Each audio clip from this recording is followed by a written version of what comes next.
Now you're a host, and you selected this topic from a list of topics. Yes. Could you share with me what inspired you to select this topic for this evening? Here's the microphone for our remote people. Yeah. So it's mainly because of my mother-in-law.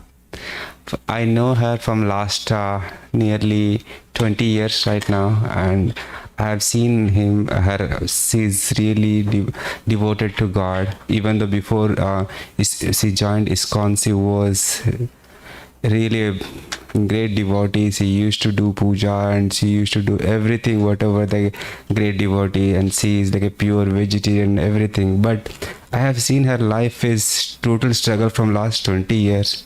The struggle started for her because of her son. Then he got married. After he got married, then before his wife delivered a baby, few days before he committed suicide. Then after 6 to 7 years, my father-in-law also passed away, and she is having 4 to 5 houses in India, but right now she doesn't have a house to stay anywhere. Now like a homeless, and we are staying here, and I'm feeling so sad that I'm not able to do anything for her because I don't know what I will do it in India right now, because I'm staying here from last 8 years. I feel so hopeless right now. I'm not at all interested to send her back to India. I feel so sad that I cannot keep her for a longer time. So we are trying to send her to Vrindavan. We are trying to find some solutions. But I always think that something always happens bad to her. That's what, and I have seen still in my life, I have seen she is like a great personality, great devotee. Everything she does. She used to go to puja every day. He used to chant 21 rounds. And when her son passed away, at that time she was doing puja, and he committed suicide. I know that she was doing some brata, but something is happening. Always something happens, bad things to her. So that's the whole it's inspired me that why did I chose this. Okay. Pretty heavy. Yeah, sorry. Thank you for sharing. I don't have any words. I'm not able to talk. That's okay. It's okay. So your mother-in-law knows why you selected this. And she doesn't speak English, but someone will explain to her later. Yeah. Okay. Well, maybe we'll go. There's a very nice verse in Sri Brahma Samhita that may help you.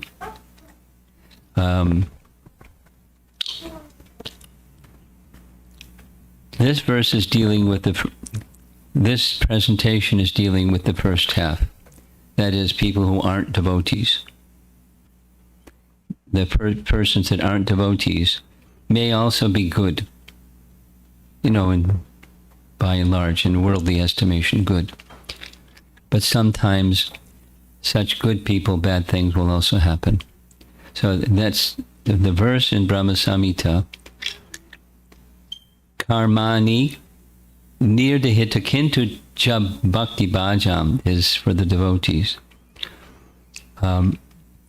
Yastvindra Indra Gopam Yastvindra Gopam Atavendram Aho Swakarma Bandhanurupa Padabhajanam Atonoti. That's for people that aren't devotees. That's the translation is all glories to Lord Govinda, who gives in appropriate measure the karma for all living entities from Indra down to the Indra Gopa germ. The love karma is binding upon them.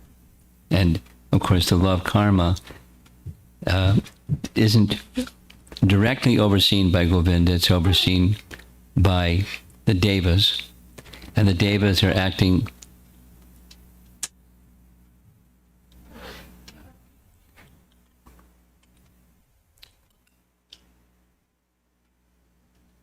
The devas are acting under the direction of Supersoul, and Supersoul is the agent or expansion of Krishna that deals with Prakriti. So we can say it's under Krishna, Maya Jakshena Prakriti. Suyate Sacharachram. Supersoul is overseeing Prakriti, material nature, for moving and the non-moving living beings. So for such persons that aren't engaged in bhakti, like your mother-in-law is engaged in bhakti, there's the law of karma is the law. And then the second part of the verse, for those who are engaged in bhakti, the same Govinda assists them in various ways by pulling from the very root the cause of material existence. And Bhakti Siddhanta's translation says, sometimes by the fire of ordeal. So the purpose, why, is Govinda pulling from its root the very cause of material existence. The cause of material existence is the attempt to become the enjoyer, the Purusha of Prakriti. It's not a position to be the Purusha of Prakriti. There's already somebody in that position. That's Paramatma, the Super Soul. He's the Purusha of Prakriti. But living entities come to this world because they're imitation Purushas. They're trying to be enjoyers of Prakriti. And when it's a special favor, there's a verse in the Vedas that says special favor is shown when by Hari, the one who takes away, he takes away that which is the cause of material existence for those that he's showing special favor to. Prabhupada told the story about himself. You've probably heard this before, but he, by his astrological chart, was destined to be one of the wealthiest persons in all of India. And he was on his way, trajectory-wise, towards that height of great success in his enterprises, in his family life. And then Lord Hari showed his favor. He started taking things away. And one after the next, after the next, after the next. And it wasn't because it was his karma. It was because Lord Hari was taking away the root cause of his involvement in the cycle of birth and death, which is affinity for being the enjoyer of the fruits of one's work. Now, Prabhupada wasn't a sense gratifier, but he says, Lord Hari was showing me special favor. And then he went on to say, Lord Hari takes away with so many hands you can't hold on, and then he'll give you with so many hands what you can't receive.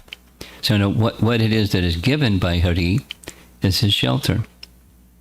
In Prabhupada's case, it was wealth far beyond anything he might have attained by business enterprise. But it wasn't then his wealth. He was the acharya of an organization that had, he would give numbers of how many dollars per month times so many centers, and there's wealth to manage as the acharya. But it wasn't his wealth, and it was Hari taking away with thousands of hands and giving with thousands of hands. So that was Prabhupada's story, and it's not your mother-in-law's story. But living entities that are continuing in the cycle of birth and death and have a strong devotional aptitude, but there's still some lingering tendency for the idea of enjoying the temporary, then Hari shows special favor, not always, but may, by uprooting that. Now, the verse You might want to look at the verse, Brahma Samhita. Yas Tvindra Gopam is how it starts. Indra Gopa. It's one of many verses, but it explains in principle. And there are many other teachings that go along with that. I'll share one more of many more. One more of many more is in relation to Bali Maharaj.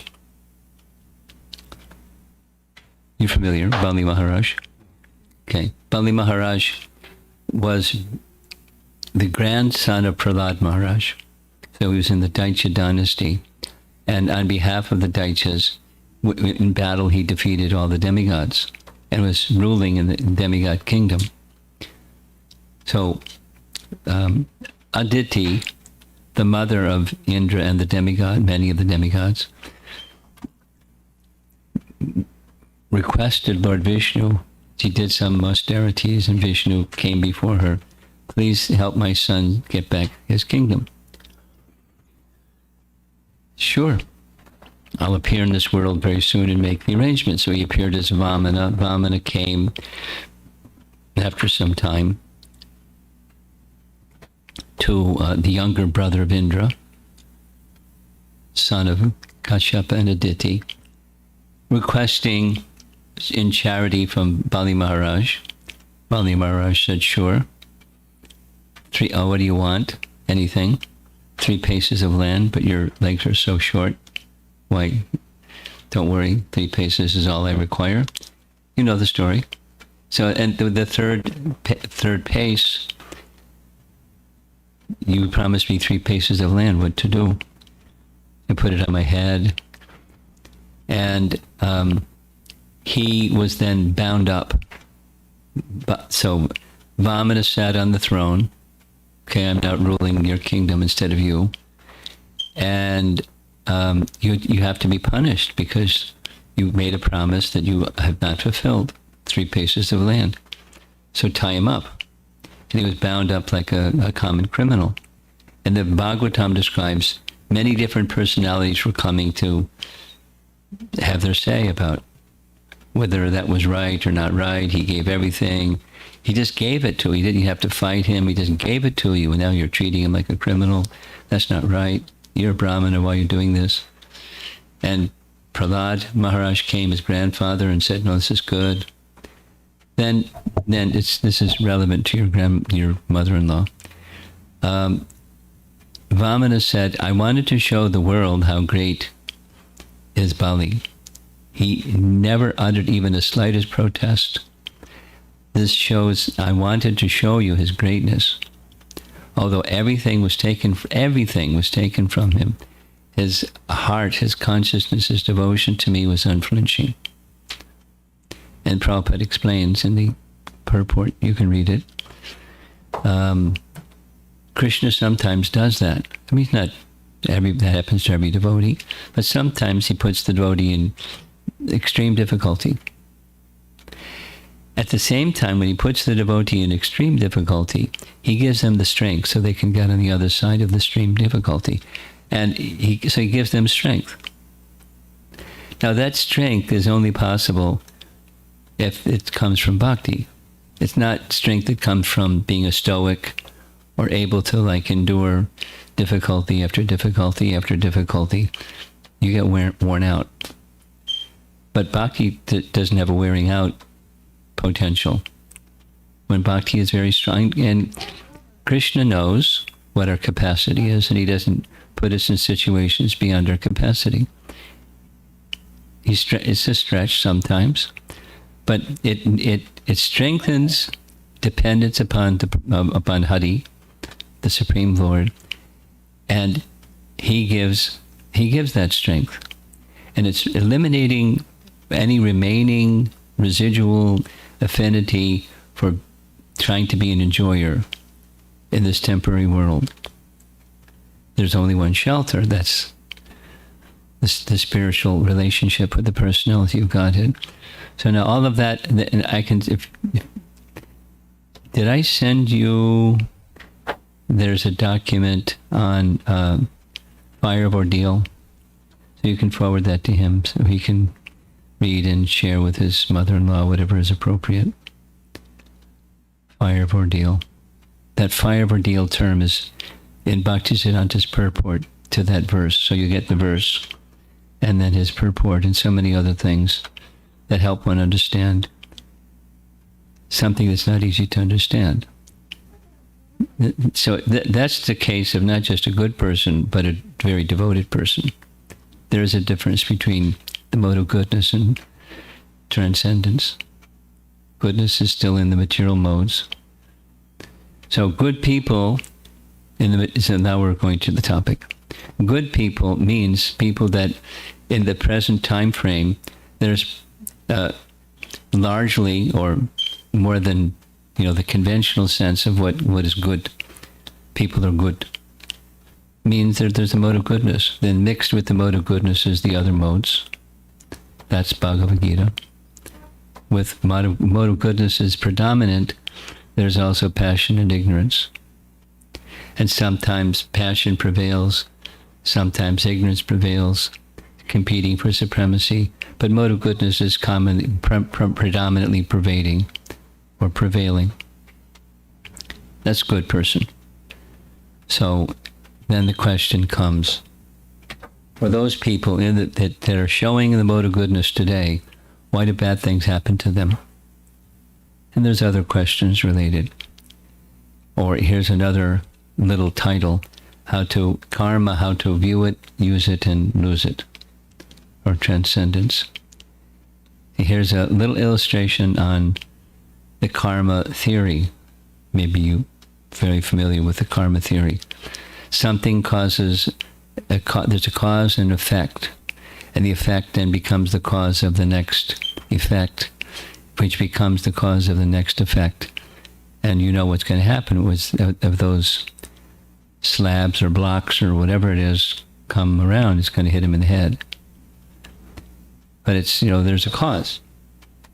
The person is the cause of that effect that brings the one upon his head, although it didn't start of bringing it upon his head.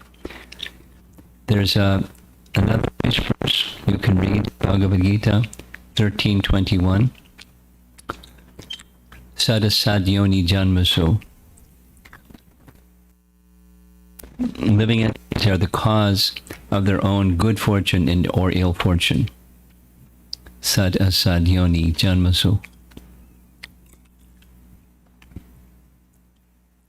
So here's there's three little cartoons, or not cartoons, little portrayals of the karma principle.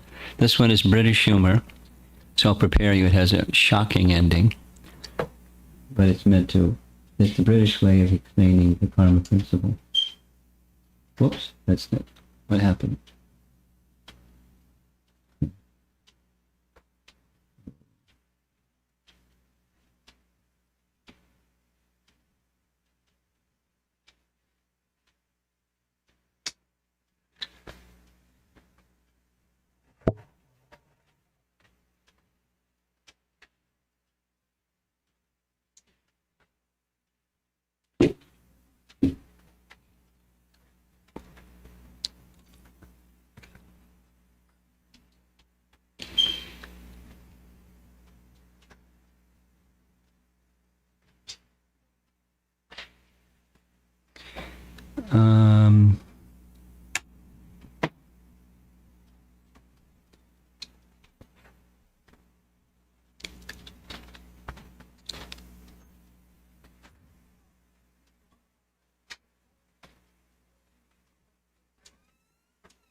What's the problem here?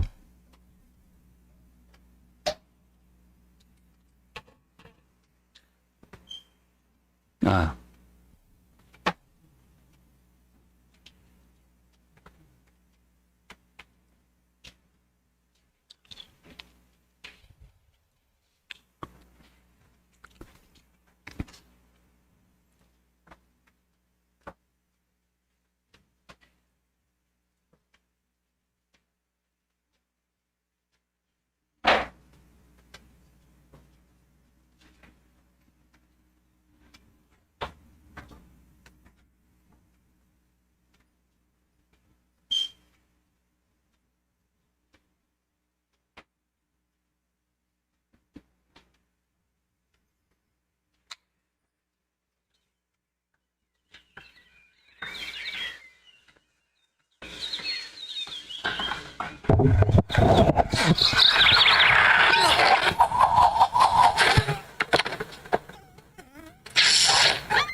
That's the British way of saying, don't shoot arrows, or don't throw trash in the city of London because you might have a problem.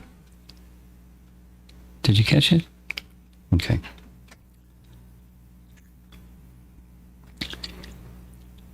In the world, we find diversity. And there's something behind the diversity. We may not be able to see what's behind the diversity. There's different families in the human species, different cultures, different languages, different colors, different differences. Aside from the human form of life, there are different species. According to the Vedic texts, 8,400,000 different species. Here's a quick list. 9 lakhs of aquatics, 20 lakhs of trees and plants, so forth. Germs and insects. Next. Then birds, animals, and humans. 400,000 varieties of human species. Total, that's a big number, 8,400,000 species. I find it's interesting that the animal kingdom is even bigger than the plant, tree, and grass kingdom. But in any case, there's the number. And so there's different life forms. And amongst the human life form, we find some people have affluence, and some people have poverty. These are karma related. Some are very healthy and strong. Some are weak or handicapped.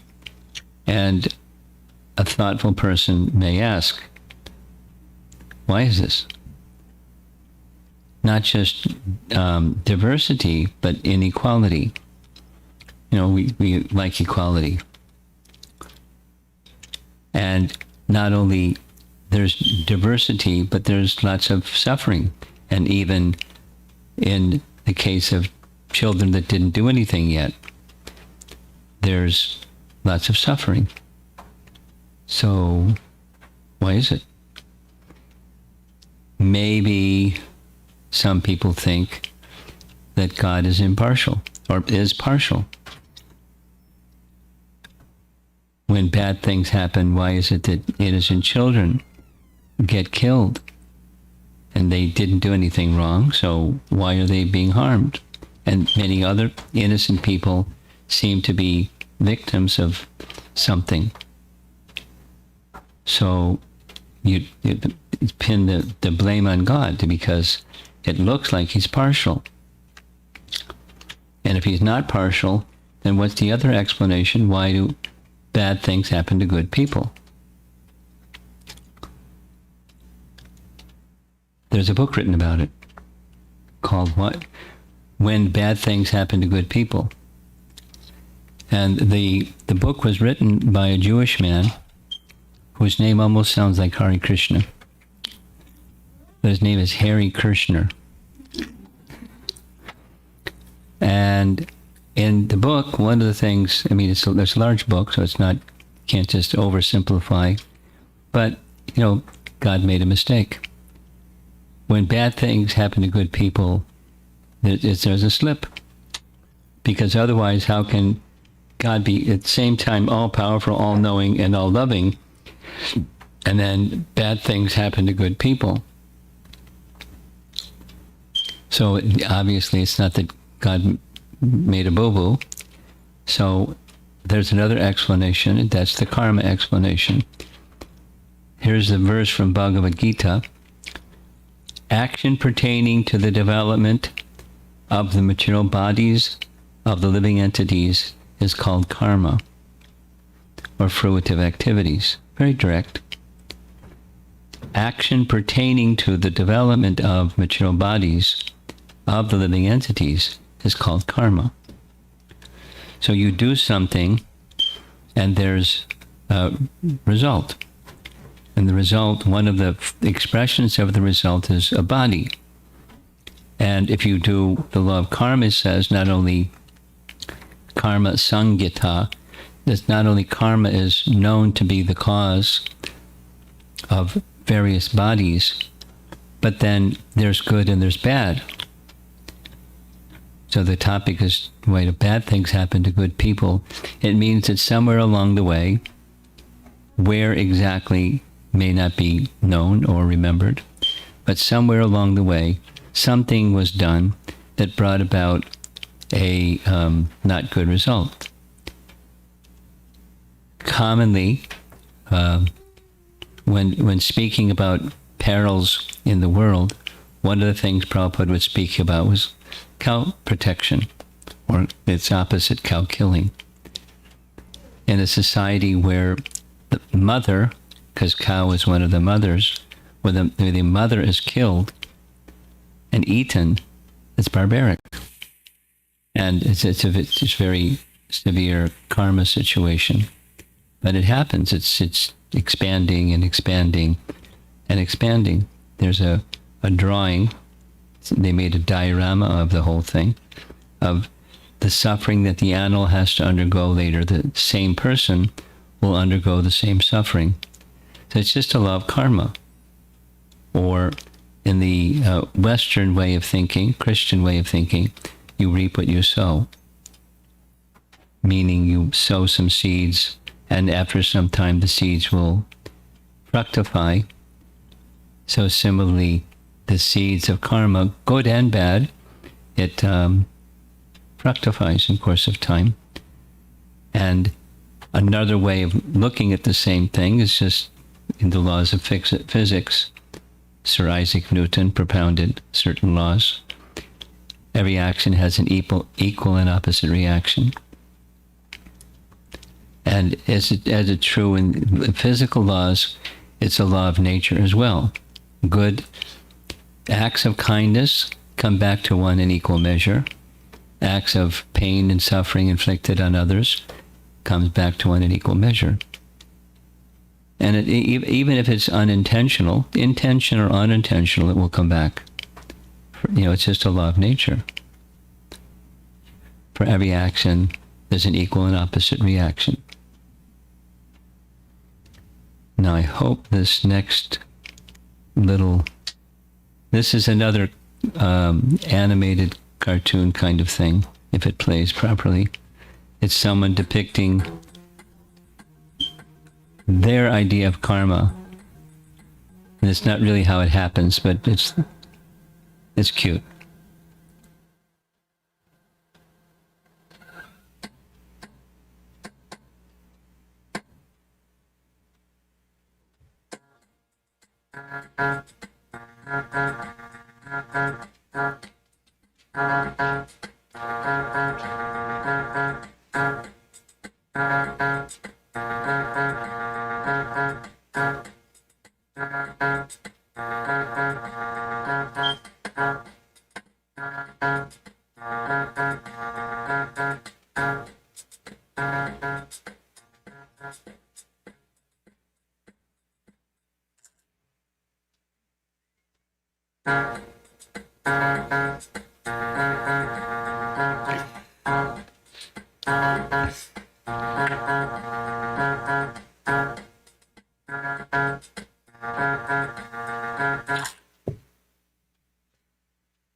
Anyway, it's a cute cartoon. It's not how karma works, but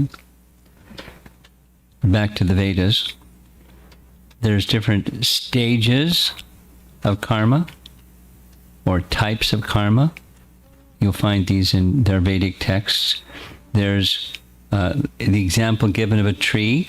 There's some fruits that have fallen from the tree, laying on the ground, the ripened fruits. Those are in the category of prarabdha. Prarabdha. That's the ones that are manifested. There's karma that's in the form of a seed, and there's karma that's a proclivity or a tendency for. Why does somebody have a tendency to do something? Why does somebody have a tendency to steal? Or why does somebody have like a little cartoon, to do things? And tendencies have a way of coming out through passage of time. So these...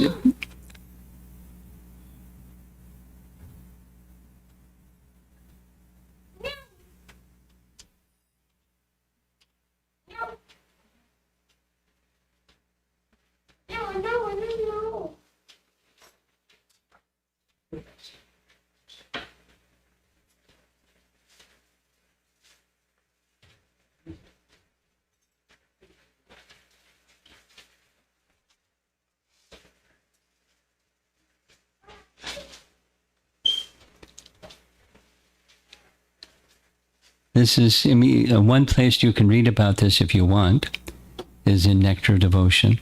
It describes these. It's taken from Padma Purana. So as fruits are in different stages, in a seed stage, or in a manifested, not yet manifested, etc.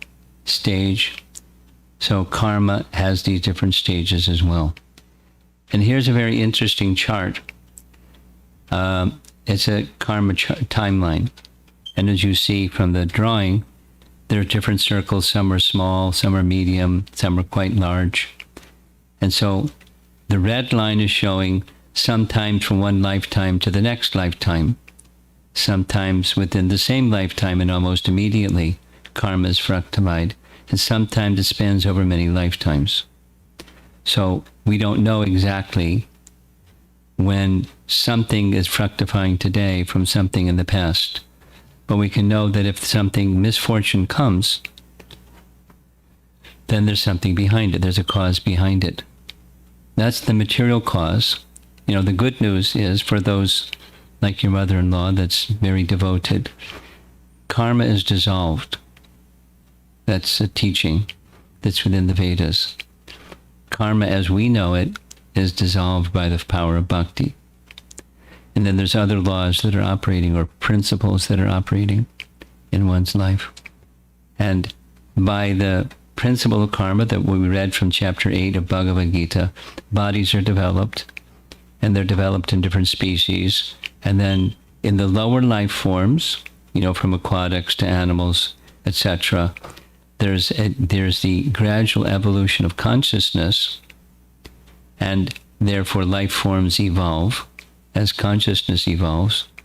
But from this human life form, there's new karma that can accrue, because the lower life forms, karma is not accruing. I mean, one of the things that they showed was the dog passing, and so he gets karma for passing. But there's no karma for lower life forms, but there is for human form, because there's choices to make. And depending upon the choices we make, we'll get a life form. This is an artist's illustration to show in the lower left corner, if somebody likes to sleep a whole lot, their life form's more suited for sleeping a whole lot. Or the humans that like eating anything and everything, there's life forms more suited for that, etc. And from this, within the human form of life, there's something that's a little interesting. Right here in Virginia, at the University of Virginia, he's now deceased, but there's a whole department that's been developed from his work. Thousands of cases of persons remembering who they were in their previous life. Now, one of the earlier cases is pictured on the left, a little girl who remembered details of her previous life. I'll just mention, she would tell her mother and father of who she was and where she lived, what her husband's name was, where she, everything. So because she kept saying it and saying it and saying it, they took an interest to find out where's all of this coming from. So they went with some professional, and she described all kinds of details. The entrance to the house. And the entrance to the house wasn't there when they went to the house. But between when she lived there and now, they moved the entrance of the house from this place to that place. But previously it was where she remembered it to be. And then they went inside, and there was a place where there was some clothing, and she immediately picked out what was her clothing from her previous lifetime. And she remembered details of where she and her husband had kept some money to hide it in a safe place, and she went right to the place, and that was the money. And many other details that it couldn't have been just fabricated or invented. And then on and on, and again, so many cases. So the soul, with the point of all of this is, there's something that carries memory of previous life, and not only memory, but the events of the previous life. They're stored in the subtle body and the mind, and some persons have recall, and some persons don't. We may not remember. Most persons don't remember what misfortune we're receiving today is triggered by what deed in the past, or good fortune likewise. We don't know what good deed is causing the good fortune in this life. And this is just material laws. I'll try to go quickly. This is showing a little silo where you put some grain at the top, and towards the bottom, there's the grain that comes out. It's stored. So something happening in this life is due to something in the previous life. And so some persons ask, well, wait a minute. If everything is happening today because of something in the past, then maybe I just don't have any free will. Everything that's happening today is predestined because of something that happened in the past. So it doesn't rule out free will. one of the examples that's referred to commonly, there's two brothers. One became a criminal, and one became a celebrated lawyer and businessman.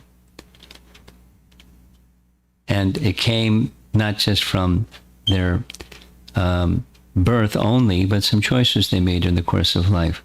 In other words, you don't become a bad person because it's destined for you to be bad.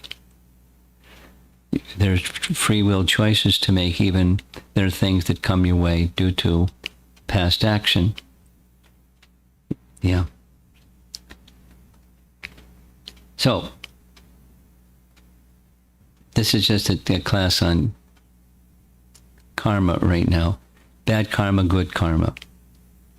Good karma can't be used to cancel out bad karma. It doesn't work that way. Bad karma results in bad karma. Good karma results in good karma. You can't cancel out bad karma by doing good things. It can change the pan scale a bit, but the bad karma comes. For those who aren't devotees, it just comes. Law of nature. So some people think, well, I'll just do good karma. And the problem with just doing good karma is like moving from one cage that's small and confined to something that's bigger. That is to say, good karma is also binding. Good karma is also binding. In the program today, because it wasn't asked in the assembly, one of the girls that came forward from the family, she was, I don't know, 12 years old or so, something like that. You know, the girl that came at the very end, what would you say her age is? Do you have any idea? She's in high school. So, in her teens. She's a teenager. Okay. Her question was that the family lived, or the grandmother or something, lived near Tirupati. And the family was accustomed to go regularly to Tirupati and get darshan of the deity there.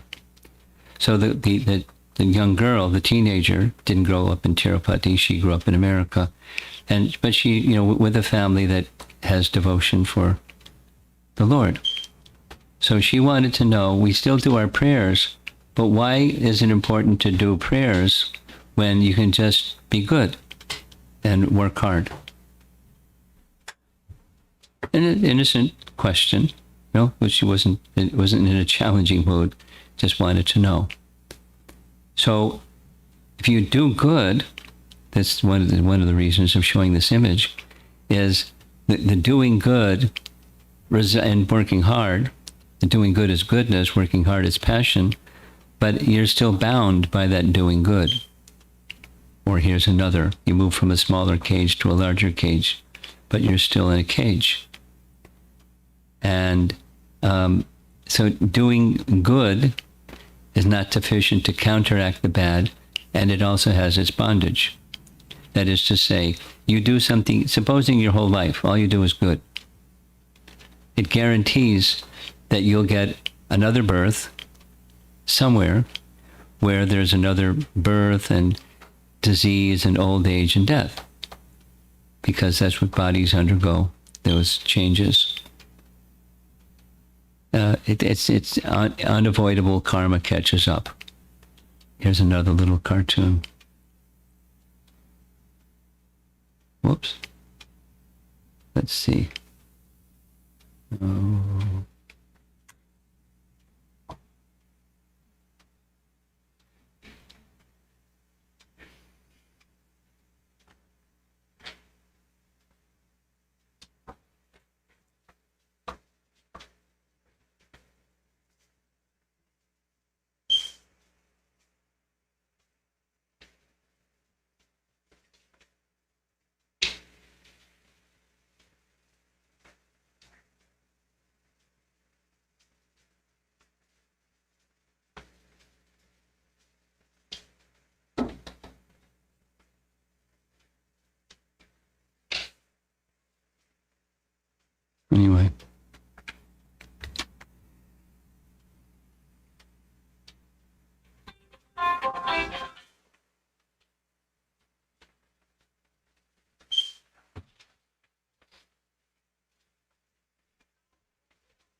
Yeah, this is along the same idea.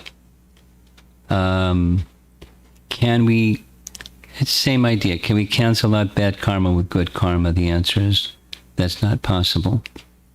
They don't cancel each other out.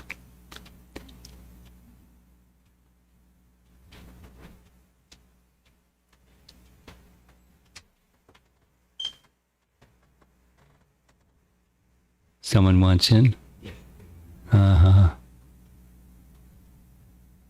Okay.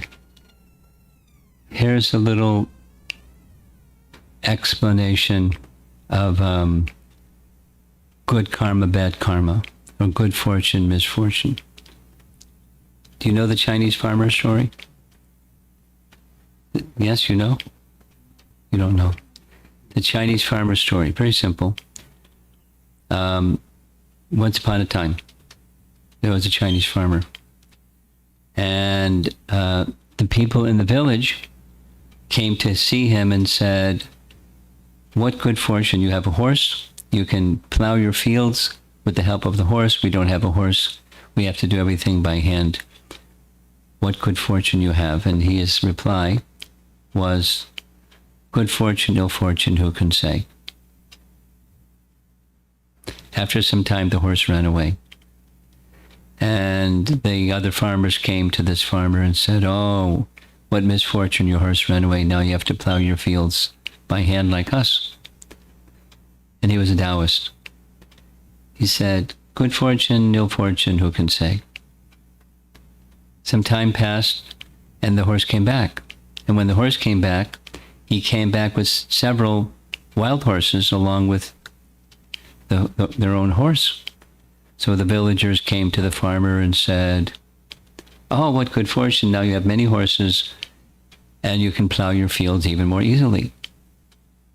And he said, good fortune, ill fortune, who can say? So after some time, his son was trying to train the wild horses to plow the field, and he fell off the horse and he broke his leg. So the villagers came to the farmer and said, oh, what misfortune, your son broke his leg. And the farmer said, good fortune, ill fortune, who can say? And then after some time, the government went to war. And they had a conscription act that said that all able-bodied young men between this age, that age, had to join the army. So when the government agents came to town, to the village, they took all the other able-bodied men, but they left his son because he had a broken leg. And so they said, oh, what good fortune. Your son didn't have to go to the war because he had a broken leg. And the farmer said, good fortune, ill fortune, who can say? And it probably goes on after that, but that's how the end of the story. So it's,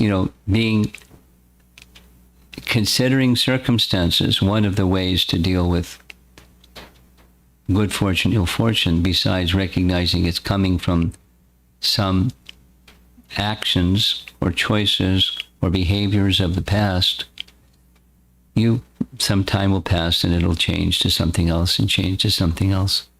It's the nature of the world. Now, good karma or bad karma, one of the teachings from Bhagavad Gita is both are bad because they're both binding.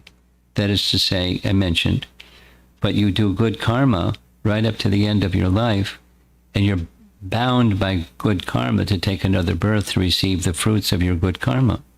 You're binding yourself to the cycle of birth and death. So it's not an advocacy to do something bad, but good or bad, there's bondage. So what's the solution? And solution is you follow the example of mother-in-law and become a nice devotee. Because when you act as in devotion, there's no reaction. Now, when there's no reaction, it doesn't mean there isn't misfortune. But the cause behind that misfortune is uprooting material tendencies, or the tendency of affinity to enjoy matter. The Bhagavad Gita teaches karma yoga or bhakti yoga is free from karma,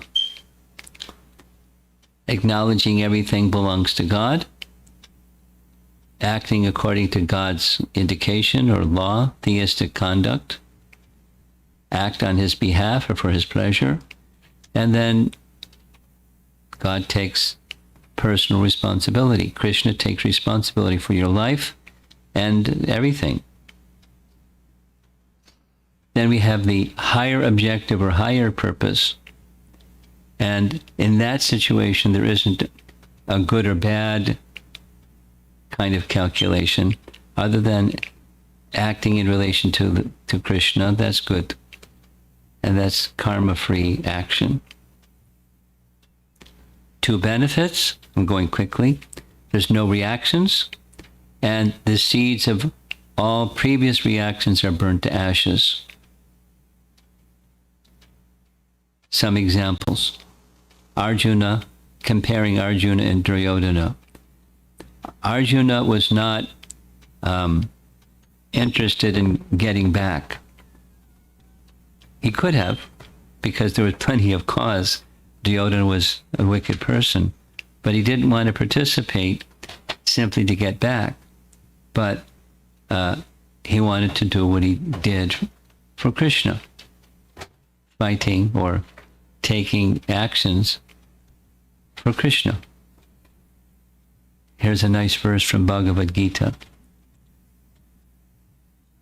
Sarvadharmam parityaja mamekam sharanam braja aham tvam sarva papebhyo mokshayishyami ma suchaha.